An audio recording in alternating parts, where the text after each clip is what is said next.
오늘 말씀은 호세아서의 결론 제일 마지막 부분입니다. 이스라엘을 향하신 하나님의 마음은 사랑입니다. 사랑. 이스라엘이 그렇게 패역하고 범죄하고 하나님께 등을 돌리고 배신하고 했어도 여전히 하나님의 마음은 사랑이고요. 그 결론을 오늘 말씀을 주신 겁니다.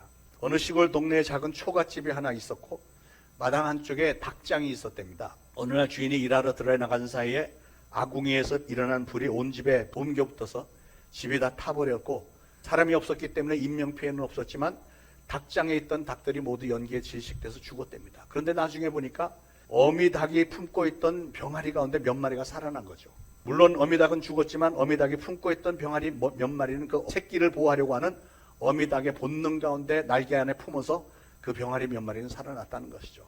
저는 이 이야기에서 이 어미닭의 본능을 좀 생각해 보았습니다. 누가 시킨 것도 아니고 가르쳐 준 적도 없고 훈련시킨 적도 없는데 어미닭이 지닌 새끼 보호 본능으로 새끼들을 살렸다는 사실이죠. 이것은 사람의 경우는 훨씬 더하죠.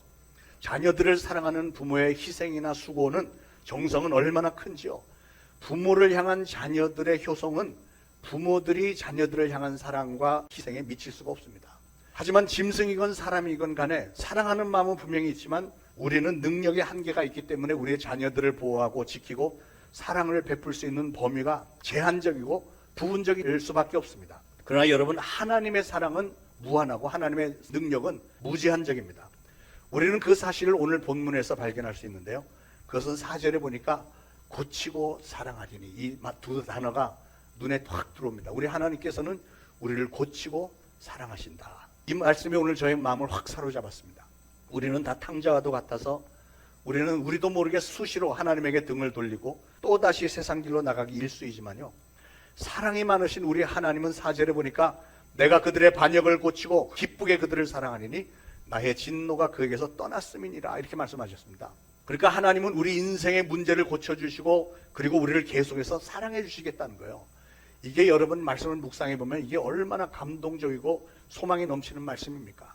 여러분, 짐승이나 사람이나 자녀들을 낳아서 키우려고 애를 씁니다. 그런데 우리가 자녀들을 사랑하고 애쓰는 마음과는 달리 제대로 키우지 못하는 경우도 얼마나 많습니까? 우리의 능력이 되질 않으니까. 한두 가지는 그래도 본능적으로 잘하는데 자녀 양육의 모든 면에서 완전하게 하는 사람들이 과연 몇이나 있을까요? 마음은 원인데 우리 육신의 능력에는 한계가 있잖아요. 그러나 우리 하나님은 우리를 고치고 사랑하시겠다고 말씀하셨는데, 여기서 눈여겨보는 사실은 하나님은 우리를 고치는 일만으로 끝나는 게 아니라 그 다음에 우리를 사랑하시는 일까지 아주 구체적으로 섬세하게 계속 하시겠다는 말씀입니다. 예를 들어서 여러분, 어떤 환자가 병원에 입원해서 대수술을 받으면 그 다음에 절차가 어떻게 되죠? 수술을 받고 나면, 수술이 끝나면 회복실로 갑니다. 회복실에 가서 한동안 안정을 취하고 있다가 그 다음에는 병실이 정해지면 병실로 옮기죠. 병실에 옮기면 간호사들이 와서 진통제 주사도 놔주고 통증을 완화시키려고 약도 계속 주고 염증이 생기지 않고 속히 아물도록 계속 치료해주고 약 발라주고 계속 상황을 지켜보면서 끝까지 보살펴줍니다. 근데 만약에 의사가 수술이 끝났다고 해서 그 환자를 수술실에 그냥 내팽겨 친다면, 또는 환자를 병실로 옮기긴 했지만 치료를 계속하지 않고 그냥 내팽겨 둔다면 어떻게 되겠습니까? 환자는 고통으로 몸부림을 칠 것이고요, 수술부에 염증이 생기고 후유증과 부작용이 반드시 생기겠죠. 그래서 오늘 하나님께서 우리를 고치고 사랑하시겠다고 하는 말의 의미는, 하나님은 우리를 수술해 주실 뿐만 아니라 우리를 계속적으로 치료해 주시고 사랑해 주시고 돌봐 주시겠다는 그 뜻이 들어있는 것입니다. 5절에 보니까요, 내가 이스라엘에게 이슬과 같으리니 그는 백합화와 같겠고 레바논 백향목같이 뿌리가 박힐 것이라, 이런 말씀이 있습니다. 이 말씀은 하나님은 우리를 내버려 두지 않으시고 이슬처럼 목마르지 않고 계속 생명수를 주시고 그 결과로 우리가 마치 백합화처럼 아름답게 피겠고 레바논 백향목같이 뿌리가 박혀서 오랫동안 유지할 것이라는 말씀을 주시는 거예요. 다시 말해서 우리의 삶에 꽃이 피고 뿌리가 깊이 박혀서 우리가 생명을 계속 유지할 수 있도록 우리를 돌봐주시고 지켜주시겠다는 말씀입니다. 오늘 본문을 조금 더 자세히 보겠습니다. 4절에 다시 보니까 내가 그들의 반역을 고치고 그랬어요. 반역을 고친다. 여기서 고친다는 말은 세 가지 의미를 우리가 생각해 볼 수 있겠는데, 첫째는 하나님을 배신하고 등을 돌려버렸던 영혼들을 고쳐서 구원해 내시겠다고 하는 하나님의 뜻이 들어있고요. 두 번째는 우리의 육신을 고쳐서 건강하게 만들어 주시겠다는 뜻도 있고, 세 번째로는 우리의 삶을 고쳐서 인격적이고 신앙적인 존재로 변화시켜 주시겠다는 뜻이 들어 있습니다. 여기서 중요한 것은 반역을 고친다는 대목인데요. 반역이 뭡니까? 반역은 배신과 불신을 얘기합니다. 그러니까 이스라엘 백성들이 영적으로, 육신적으로, 인격적으로 깊이 병이 들었는데 그렇게 병들게 된 원인이 바로 하나님에 대한 배신과 불신 때문인데, 하나님은 그 백성들의 그런 반역까지도 고쳐주시고 그리고 지켜주시겠다는 것이죠. 돌봐주시겠다는 것이죠. 바로 여기에 하나님의 사랑이 있습니다. 하나님의 사랑은 우리 인간의 사랑과는 차이가 많은 것 같아요. 우리 하나님은 우리의 영혼과 육체를 고치고 우리의 삶을 고치시는데, 이것은 전 인격적인 인생의 구원과 치유를 말합니다. 우리 인간은 고치더라도 한두 군데밖에 못 고치지만 우리 하나님은 우리 삶의 전체를 고쳐주실 수 있는 분이시죠. 그렇게 고쳐주시겠다는 거예요. 여러분, 반역은 사실 아주 좋지 않은 나쁜 행위입니다. 그렇죠? 그런데 이 반역이라는 나쁜 행위를 고치는 것은 우리 자신이 스스로 할 수 있는 능력이 없습니다. 왜냐하면 우리 인간들은 우리도 모르는 사이에 굉장히 이기적이 되어 있고요. 우리는 굉장히 근시안적에서 바로 눈앞에 이익만 바라보면서 살기 때문에, 그래서 우리는 수시로 하나님을 배신하고 반역을 하게 되는 그런 연약한 존재들입니다. 결국은 그것도 하나님께서 직접 고쳐줘야 되시는 것이기 때문에, 그래서 하나님께서 우리가 하나님께 반역하는 습관도 고치시겠다는 거죠. 그 다음에 두 번째로는 기쁘게 그들을 사랑하리니 그랬어요. 사랑하면 사랑하지 왜 기쁘게라는 것을 강조했을까요? 기쁘게 그들을 사랑하신다. 하나님이 기쁘게 우리를 사랑하신다는 것은 아무 조건 없이 그냥 기쁨으로 사랑하신대요. 마치 여러분이 여러분의 자녀들이 때때로 사고도 치고 못되게 굴어도 여전히 사랑하시듯이, 우리 하나님도 우리를 사랑하실 때 우리는 수시로 넘어지고 범죄하기도 하고 하지만 그래도 우리를 사랑하지 않고는 견딜 수 없다는 거죠. 하나님의 형상대로 우리를 지어놓고 내가 너를 사랑하겠다고 작정을 하셨기 때문에 우리 하나님은 우리를 기쁘게 사랑하시겠다는 거예요. 여러분, 솔직히 말하면 우리는 하나님을 기쁘시게 해드린 적이 별로 없습니다. 우리는 하나님을 위해서 뭔가 열심히 하는 것 같은데, 하나님은 만약에 하나님이 네가 나를 위해서 해준 게 뭐 있니? 이렇게 물어보면 할 말이 사실은 없는 거예요.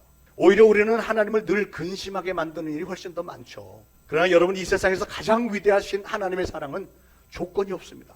그리고 그 하나님의 사랑은 그 어떤 힘으로도 막을 수가 없는 거예요. 마귀도 그것을 막지 못합니다. 그래서 사도 바울은 로마서 8장 35절에서 고백하기를, 누가 우리를 그리스도의 사랑에서 끊으리요? 환난이나 곤고나 핍박이나 기근이나 적신이나 위험이나 칼이랴, 이렇게 얘기했습니다. 여러분, 사랑을 누가 끊으려고 한다고 해서 끊기고, 환난이나 핍박이나 기근, 즉 경제적으로 어렵고 또는 상대방이 좀 머리가 좀 돌아가질 않아갖고 좀 답답하고 비슷한 실수를 계속해서 반복한다고 하면서 화가 치밀어 오른다고 해서 수시로 걷어차버리는 사랑이라면 그건 하나님의 사랑과 너무 차이가 많잖아요. 우리 하나님은 그럼에도 불구하고 우리를 사랑하시는데 우리도 그것을 본받으라는 거예요.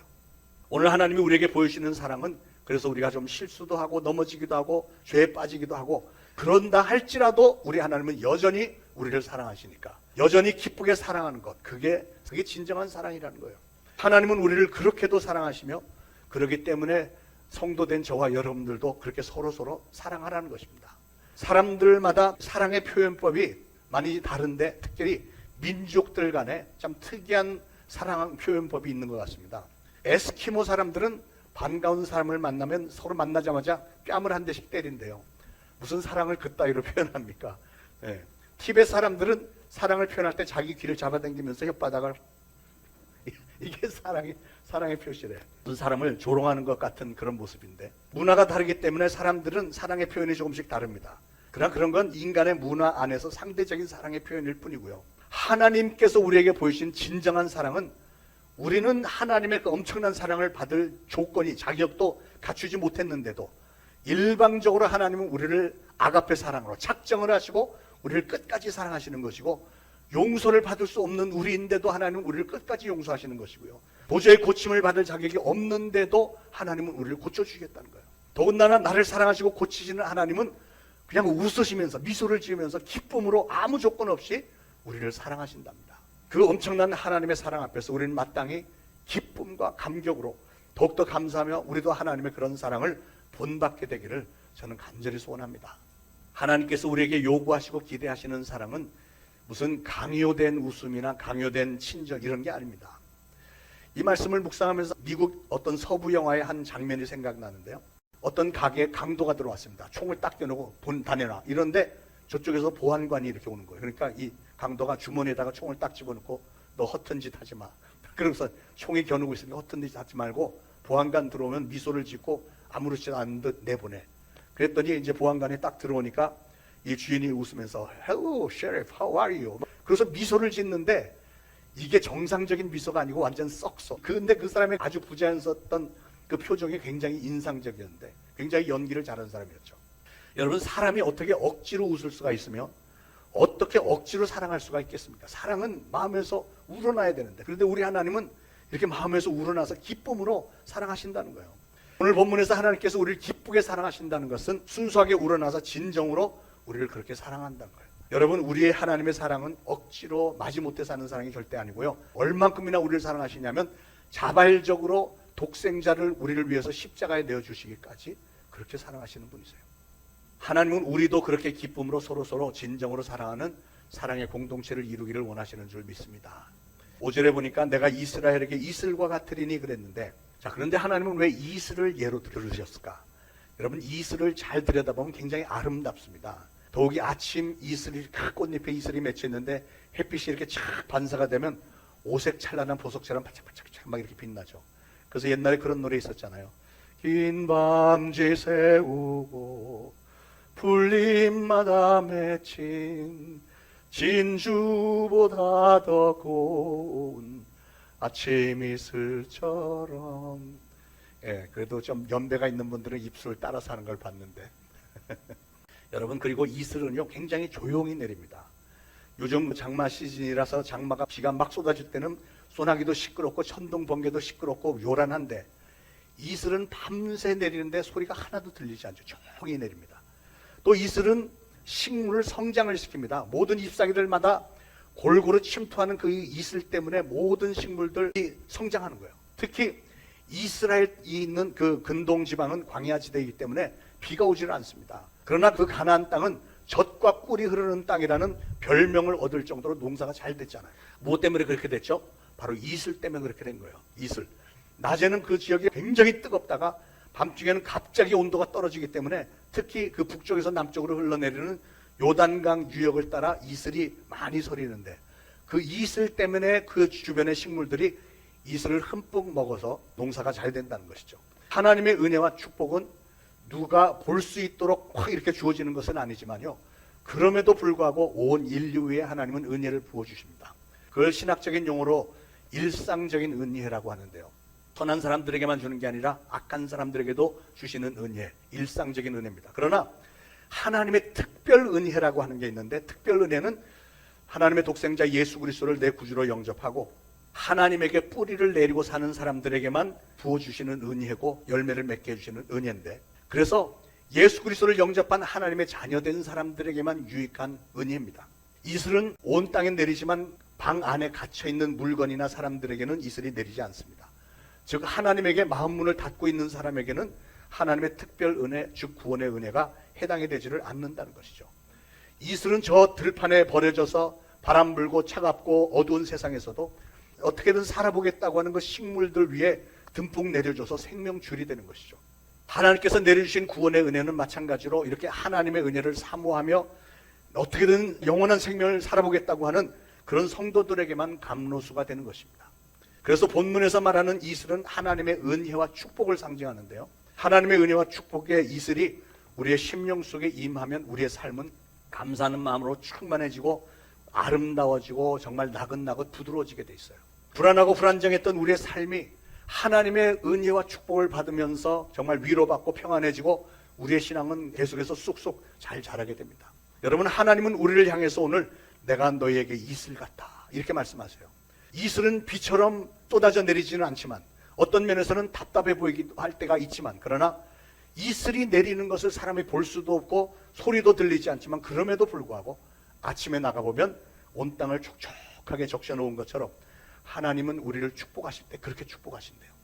요즘 장마 때처럼 막 장대비를 쏟아주시는 것처럼 막 퍼부어줘서 한순간에 우리 벼락부자 되게 하시고 벼락 감투를 씌워주지는 않으시지만, 그래서 성급한 사람들은 빨리 달라고 뭐 난리를 치지만, 그러나 그럼에도 불구하고 그렇게 조용히 내리는 이슬은 다음날 아침에 보면 모든 사람들이 다 볼 수 있고 모든 식물들이 그것으로 인해서 생명을 얻게 되죠.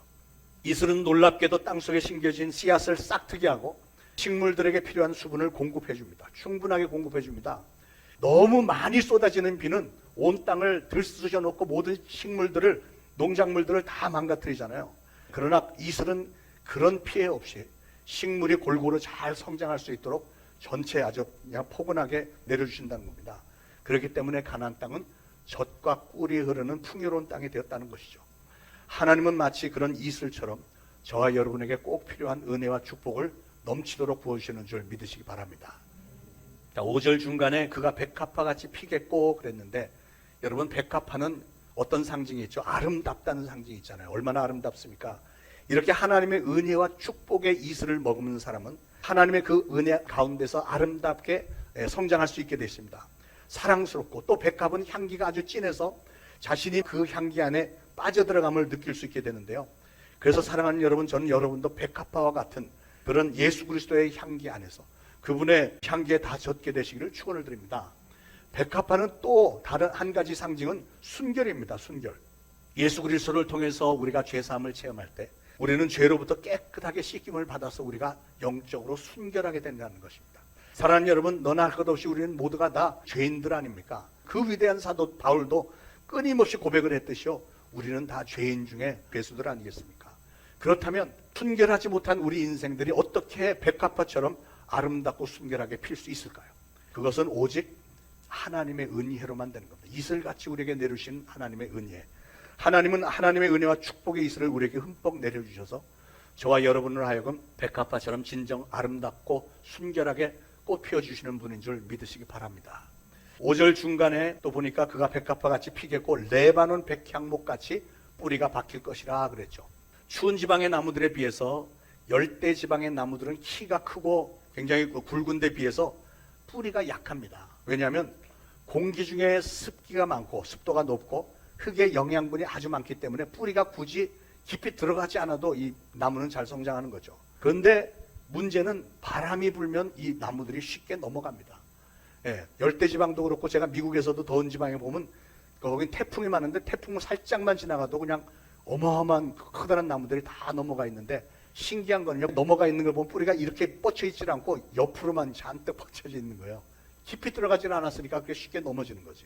뿌리 깊은 나무는 바람이 불어도 넘어지지 않는다고 했는데 말이죠. 여러분, 뿌리는 땅속 깊이 심겨져 있기 때문에 우리 눈 겉으로는 보이지 않습니다. 그러나 뿌리로부터 영양분이 공급되고요, 열매를 맺는 힘도 사실은 뿌리에서부터 올라오는 겁니다. 그 중에서도 뿌리가 땅속에 깊이 박혀 있을 때 바람도, 또 추운 그 서리 같은 것도 모두가 다 복된 요소로, 환란, 역경 이런 것도 여러분이 뿌리만 깊으면 다 이겨낼 수 있는 거예요. 신앙도 뿌리가 깊은 신앙은 심지가 아주 견고해서 강한 바람과 서리같이 열악한 환경 속에서도 하나님의 평안과 능력과 좋은 열매들이 확실하게 맺어지는 줄 믿으시기 바랍니다. 사랑하는 여러분, 하나님은 우리의 삶의 뿌리가 되십니다. 많은 사람들이 자기의 뿌리를 이 세상에 살면서 무슨 인맥이나 재산이나 명예에다가 자꾸 줄을 대려고 안간힘을 다하고 있는데요. 하지만 그런 것들보다 훨씬 더 깊고 흔들리지 않는 뿌리는 바로 하나님이시죠. 하나님. 우리 신앙인들은 하나님에게 뿌리를 내린 거예요. 하나님 말씀하시기를 나를 사랑하고 내 계명을 지키는 자에게는 천대까지 은혜를 베푸시겠다고 말씀하셨습니다. 뿌리가 깊은 나무는요, 설령 불에 탄다고 할지라도 깊은 뿌리는 여전히 살아있어서 그 뿌리로부터 다시 올라오게 돼 있어요. 옛날 연탄으로 아랫목을 따뜻하게 하던 시절의 얘기인데요, 교회에서 가장 모범적으로 하나님을 잘 섬기고 성도들을 사랑으로 잘 섬겼던 어떤 집사님 집에 불이 났답니다. 순간적으로 불은 집을 다 삼켜버렸고 가족들은 겨우 빠져나왔습니다. 그랬더니 성도들이 뒤에서 막 수군거리니까, 아니 어떻게 그렇게 하나님을 잘 믿고 교회에서 잘 섬기고 봉사하고 성도들 사랑으로 잘 섬겼던 저 가정에 왜 이런 일이 벌어졌을까요? 그런 상황에서는 목사도 사실은 대답할 말이 별로 없습니다. 그런데 성도들이 너도 나도 몰려와서 그들을 도와줬습니다. 평안히 지낼 곳을 마련해 줬고 음식과 옷과 돈까지도 갖다 줬습니다. 그래서 몇 달치 지나지 않아서 그들은 집을 새로 지었다고 합니다. 화재로 인해서 그들은 이웃의 그 엄청난 사랑을 확인하면서 감격했고요, 또 한 가지 하나님으로부터 내가 엄청난 사랑을 받고 있구나 하는 것을 확인하게 됐다는데, 어떤 일이 있었냐면, 오래된 집이었는데 불이 난 뒤에 보니까 장롱 뒤에 있던 구들장 바닥이 여기저기 쩍쩍 갈라져 있더라는 거죠. 그러니까 연탄가스가 새어나오고 있었다는 거예요. 그해 겨울에는 수많은 사람들이 연탄가스 중독으로 죽었는데 이 집사님 하는 말이 만약에 집에 불이 나지 않았더라면 연탄가스 중독으로 우리도 다 죽을 뻔했어요. 이렇게 얘기합니다. 오히려 그 화재를 감사하게 됐다는 거죠. 여러분, 어느 개인이고 또 가정이고 단체나 국가 그 어떤 것도 단번에 뭐가 이루어지는 경우는 없습니다. 우리 하나님이 우리를 축복하실 때 한꺼번에 막 펑 하고 뭐 이렇게 축복을 주시는 적은 없습니다. 모든 공동체들이 그 구성원들이 오랫동안 변하지 않고 신실하게 잘 봉사하고 섬기고 사랑의 공동체를 이룰 때 하나님으로부터 인정을 받아야 되는 거죠. 우리가 신앙생활할 때 단번에 뭘 한꺼번에 만들어내려고 욕심 부리지 마시기 바랍니다. 우리 하나님은 무슨 일회용 문제 해결사가 아닙니다. 하나님에게 깊이 뿌리를 내리고 잘 섬겼던 집사님의 가정에 하나님은 그렇게 은혜를 베푸셔서 그렇게 위험으로부터 미리 다 보호해 주셨고 새 집까지 주셨다는 것 아닙니까? 본래 백향목은 줄기가 곧고 하늘을 향해서 쭉쭉 뻗어 올라가는 키가 아주 큰 나무입니다. 그렇기 때문에 뿌리가 약하면 쉽게 넘어지지만 뿌리가 깊기 때문에 쓰러질 염려가 없다는 것이죠. 하나님은 백향목을 심으실 뿐만 아니라 그 나무가 높이 치솟게 키우시고 또 그만큼 이 뿌리를 점점 더 깊게 내려주신다고 하는 사실. 이게 얼마나 놀라운 섭리이며 놀라운 배려입니까? 자, 그런데 여기서 말하는 백향목은 누구를 가리키는 말일까요? 바로 저와 여러분을 가리키는 말이에요. 우리 하나님은 우리 하나님의 자녀들을 이 백향목처럼 생각하신다는 거죠. 어느 날 굉음을 내면서 쓰러지는 고목처럼 어떤 이유 때문에 살다가 보면 인생의 현장에서 쓰러지는 분들을 종종 보게 됩니다. 노년에 갑자기 무슨 심장 마비가 오기도 하고요. 건강 문제로 넘어지기도 하고 질병으로 또는 무슨 사고로 인해서 넘어질 수도 있습니다. 그런 모든 일들이 미리 예고가 있다면, 예고가 있어서 서서히 쓰러지는 거라면 받침대를 미리 대서 조금 더 버틸 수 있을 텐데, 여러분, 우리 인간들은 대부분 그렇게 갑자기 쓰러지면 속수무책인데, 그러나 하나님은 하나님의 자녀가 된 우리들을 쓰러지지 않도록 우리의 뿌리를 항상 깊게 내려주신다는 거죠. 그러면 사랑하는 여러분, 여러분의 신앙의 뿌리를 하나님에게 깊이 두시기 바랍니다. 여러분이 마음을 열고 그렇게 해야만 하나님도 그렇게 해주실 수 있는 거예요. 8절 끝에 보니까 네가 나로 말미암아 열매를 얻으리라 하리라 하셨죠. 5절 이하에 보니까 군데군데 이런 대목들이 있어요. 백합화 같이 피겠고 레바논 백향목 같이 뿌리가 박힐 것이다. 그 가지는 퍼지며 아름다운 감람나무 같고 포도나무 같이 꽃이 필 것이며 푸른 잣나무 같으리니, 이런 표현들이 있죠. 여기서 언급되고 있는 백합화, 백향목, 감람나무, 포도나무, 잣나무, 이런 모든 것들은 이스라엘 백성들과 하나님의 자녀가 된 저와 여러분, 우리를 가리키는 말입니다. 그리고 거기 나오는 그 동사들, 피고, 박히고, 퍼지고, 아름답고, 이런 표현들은 하나님의 축복이 우리에게 구체적으로 그렇게 심어지고 열매 맺는 모습을 설명해 주는 거죠. 감람나무와 포도나무, 잣나무, 이런 나무들은 열매를 맺는 나무들입니다. 그런데 8절 하반절에 보니까 그 나무들이 하나님으로 말미암아 열매를 맺게 되고 그 열매를 얻게 될 것이라 그랬어요. 하나님으로 말미암아 우리가 열매를 맺게 되고 열매를 얻게 될 것이다. 여러분, 열매는 수고와 땀의 결과죠. 농부는 열매를 얻기 위해서 땀 흘려서 일합니다. 학생들은 좋은 성적을 얻으려고 밤새고 공부합니다. 사업가는 성공하기 혼신의 힘을 다해서 일을 합니다. 결국은 열매를 맺기 위해서 자기 나름대로 어떤 일을 열심히들 하는데, 그런데요, 현실은 그렇게 노력을 한다고 해서 모든 사람들이 다 좋은 열매를 얻게 되는 건 아닌 것 같아요. 요즘 경기들이 안 좋다 보니까 이 주변의 상가 가게들이 여기저기 계속 번갈아가면서 문을 닫습니다. 특히 무슨 카페나 무슨 식당들 여기 쭉 있는데 그저 6개월 1년 버티다가 나가고 해요. 얼마나 마음이 아픈지 모르겠어요. 굉장히 노력들을 열심히 하는데 처음에는 알바도 쓰고 그러더니 나중에는 알바도 안 쓰고 자기 혼자서 계속 하루에 16시간 18시간씩 버티고 이러는 걸 봤는데 결국은 다 문 닫아요. 그냥 노력을 한다고 해서 사람들이 다 좋은 열매를 맺는 것은 아니더라고요. 그래서 하나님은 오늘 말씀하시기를 네가 나로 말미암아 열매를 얻으리라. 우리 신앙인들은 하나님으로 인해서 축복을 받는 거예요. 모든 결론은 하나님의 손에 달려있다는 겁니다. 그러므로 사랑하는 여러분, 오늘 말씀을 요약을 하면 하나님은 우리를 고치시고 사랑하시고 가꾸시고 꽃을 피게 하시고 열매를 맺게 해주시는 하나님이신 줄로 믿으시길 바랍니다. 요한복음 15장 4절에서 예수님은 가지가 포도나무에 붙어있지 않으면 절대로 과실을 맺을 수 없다 이렇게 말씀했고요. 5절에서는 나를 떠나서는 너희가 아무것도 할 수 없다 이렇게 말씀하셨습니다. 그러므로 사랑하는 여러분, 우리가 삶에 수고하고 애쓰는 모든 노력의 결론은 전적으로 하나님의 손에 달려있다는 사실을 꼭 믿으시기 바랍니다. 왜냐하면 하나님은 온 우주 만물을 창조하셨고 저와 여러분을 창조하셨고 우리에게 생기를 불어넣어서 생명으로 만들어주셨고, 그렇기 때문에 우리를 하나님의 형상대로 지으신 우리를 사랑하시기 때문에 우리의 문제들을 고쳐주시길 원하고 해결해 주시길 원하고 그래서 끝까지 사랑해 주시길 원하고 마침내 좋은 열매를 맺게 해주시는 전능하신 하나님이시기 때문에 그렇습니다. 오늘 저와 예배 참석한 사랑하는 여러분 모두에게 이 모든 하나님의 엄청난 사랑과 놀라운 은혜와 축복을 오늘 설교 중에 나온 이슬처럼 흠뻑 힘입으시기를 예수 그리스도 이름으로 축원을 드립니다.